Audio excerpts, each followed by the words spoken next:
Hello everyone, this is Anjali और स्वागत है आपका मेरे चैनल लर्न विद अंजलि में। इस वीडियो में हम डिस्कस करने वाले हैं स्पेस स्केल के बारे में। We are going to discuss this topic. So we are going to discuss about space scale. तो स्पेस स्केल क्या होती है? This topic is something related to geology. Geology से रिलेटेड ये टॉपिक है एंड जियोलॉजी में भी अगर हम अर्थ की स्टडी की बात कर रहे हैं तो उसमें एटमॉस्फेयर से रिलेटेड कहीं ना कहीं जाता है। तो space scale refers to the different level at which we study and observe things in the environment. जब हम इन्वायरमेंट में वेदर के बारे में, ज्योग्राफी के बारे में, जब हम चीज़ों को अलग अलग लेवल पे स्टडी करते हैं, अलग अलग लेवल पे चीज़ों को ऑब्जर्व करते हैं, तो उसको स्पेस स्केल की कैटेगरी में रखा जाता है। ये बेसिकली हमें ये समझने में हेल्प करता है कि कितनी बड़ी और कितने लार्ज एरिया में जब हम एनालाइज कर रहे हैं चीज़ों को या पैटर्न को, फिनोमिना को, तो वहाँ पे ये हम स्केल वहाँ पे हम ये यूज़ करते हैं। स्केल का मतलब इज़ बेसिकली कि किस लेवल पे हम पैटर्न्स को या फिनोमिना को देख रहे हैं। जैसे कि हम इसको ब्रेक डाउन करते हैं डिफरेंट डिफरेंट स्केल में। जैसे कि माइक्रो स्केल, अर्बन या लोकल स्केल जिसे बोला जाता है, रीजनल या मीज़ो स्केल, या सिनॉप्टिक या ग्लोबल स्केल। तो जब क्वेश्चन पुट अप किया जाता है तो क्वेश्चन कुछ इस तरीके से आता है कि स्पेस स्केल कितने तरीके की होती हैं। जैसे माइक्रो हुई, मीज़ो हुई, लोकल स्केल, ग्लोबल स्केल। तो आपसे 4 ऑप्शन में से वो कोई भी गलत ऑप्शन आपको दे देगा and you have to find out that incorrect one, या फिर वो अपोजिट भी कर सकते हैं कि you have to find the correct one. So आपको स्पेस स्केल पता होनी चाहिए कि माइक्रो, अर्बन, रीजनल या सिनॉप्टिक, जिनके दूसरे नाम हैं लोकल, मीज़ो, ग्लोबल स्केल। जब हम माइक्रो स्केल की बात करते हैं तो माइक्रो स्केल मतलब सबसे स्मॉलेस्ट लेवल ऑफ स्केल। सबसे स्मॉलेस्ट लेवल पे हम जब फिनोमिनास को, वेदर फिनोमिनास को, जब हम चीज़ों को एनालाइज कर रहे होते हैं तो उसको बोला जाता है माइक्रो। माइक्रो से जैसे आप नाम से ही पता कर सकते हैं, नाम से देख सकते हैं, छोटे लेवल पे जब आप चीज़ों को देख रहे हैं। तो this is looking like we are looking things at a very very small scale, या हम क्लोजली जब चीज़ों को ऑब्जर्व कर रहे हैं। तो जैसे कि हम एक पेरिफेरी में, हम एक रूम में अगर इन्वायरमेंट को, या अगर हम टेम्परेचर को जब हम एनालाइज कर रहे हैं उस स्केल पे, उस लेवल पे, तो उसको माइक्रो स्केल की कैटेगरी में हम रखते हैं। जब हम अर्बन या लोकल स्केल की बात करते हैं, थोड़ा सा बिट लार्जर लेवल पे हम चीज़ों को ले गए हैं। तो लार्जर लेवल पे जब हम चीज़ों को एनालाइज कर रहे हैं, पैटर्न्स को एनालाइज कर रहे हैं, वेदर पैटर्न को या किसी भी फिनोमिना को जब हम एनालाइज कर रहे हैं एक लार्जर लेवल पे, तो उसको अर्बन स्केल या लोकल स्केल की कैटेगरी में रखा जाता है, लोकल लेवल पे जब हम देख रहे हैं। तो जैसे कि इसमें एक लोकल एरिया की जब हम बात करेंगे तो हमारा जो रेजिडेंशियल एरिया है जिसमें हम रह रहे हैं, पूरा जो एंटायर सिटी है या पूरा जो टाउन है, क्योंकि वो लोकल लेवल की हम बात कर रहे हैं, तो it focuses things at local level. जैसे कि जब हम पॉल्यूशन लेवल की बात करें, फॉर एग्जांपल, जब हम पॉल्यूशन लेवल की बात कर रहे हैं तो वो पॉल्यूशन लेवल अलग अलग पार्ट में वेरी करेगा। मतलब जो पॉल्यूशन लेवल मेरे टाउन में है वो किसी और के टाउन में नहीं हो सकता। मतलब हो सकता है कि मेरे टाउन में नॉइज पॉल्यूशन परसिस्ट कर रहा है, लेकिन किसी और के टाउन में या किसी और के कस्बे में या किसी और की सिटी में एयर पॉल्यूशन है या वाटर पॉल्यूशन है।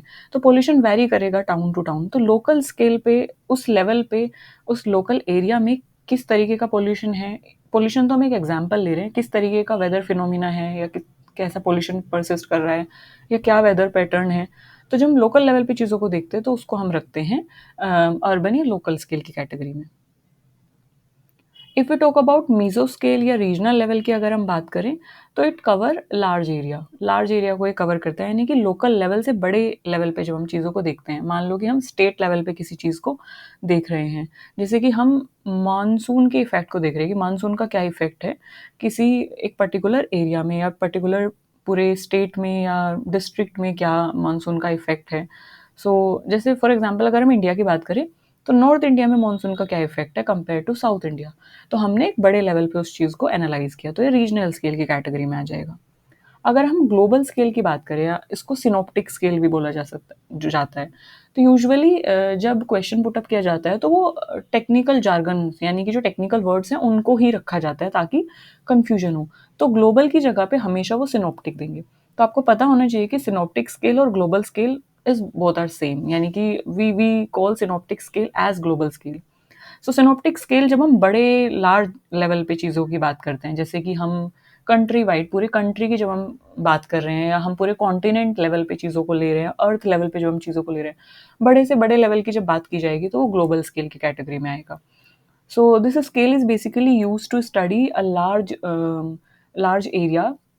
जैसे कि हम वेदर पैटर्न की बात कर रहे हैं, वेदर सिस्टम की बात कर रहे हैं एक बड़े एरिया में, तो ये सिनॉप्टिक लेवल पे या ग्लोबल लेवल पे इस चीज़ को देखा जाएगा। अगर हम बात करें साइक्लोन की, तो साइक्लोन एक बड़े लेवल पे चीज़ों को अफ़ेक्ट करते हैं, या अगर हम क्लाइमेट चेंज की बात करें, तो क्लाइमेट चेंज ग्लोबल लेवल पे चीज़ों को अफ़ेक्ट कर रहा है। सो क्लाइमेट चेंज हो गया है, ओज़ोन डिप्लीशन अगर होगा, तो वो ग्लोबल लेवल पे चीज़ों को अफ़ेक्ट करेगा। तो इन सब चीज़ों की जब हम बात करते हैं, तो ये बड़े एरिया को अफ़ेक्ट करते हैं, पूरे ग्लोब को अफ़ेक्ट करते हैं।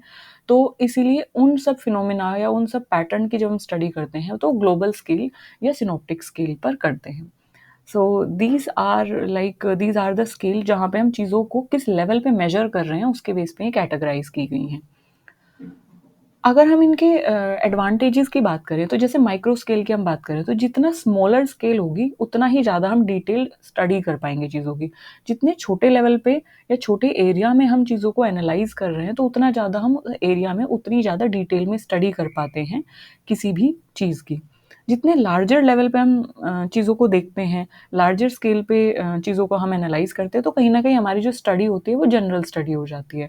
क्योंकि हम एक वाइडर एरिया में वाइडर स्प्रेड जो पैटर्न है, फिनोमेना है, उनको स्टडी कर रहे हैं, तो कहीं न कहीं वो मोर जनरल हो जाती है। जैसे कि वेदर पैटर्न अगर हम देख रहे हैं, तो वो जनरल हम बात करते हैं। जैसे हम पॉल्यूशन की बात कर रहे हैं, तो कहीं न कहीं हम पर्टिकुलर एरिया में अगर बात कर रहे हैं, तो वो हम डिटेल में कर पाते हैं। So these are the advantage and disadvantage of these scale. So if you want further information about these micro, macro, meso and synoptic scale, do let me know in the comment section. I will be more than happy to cater that query.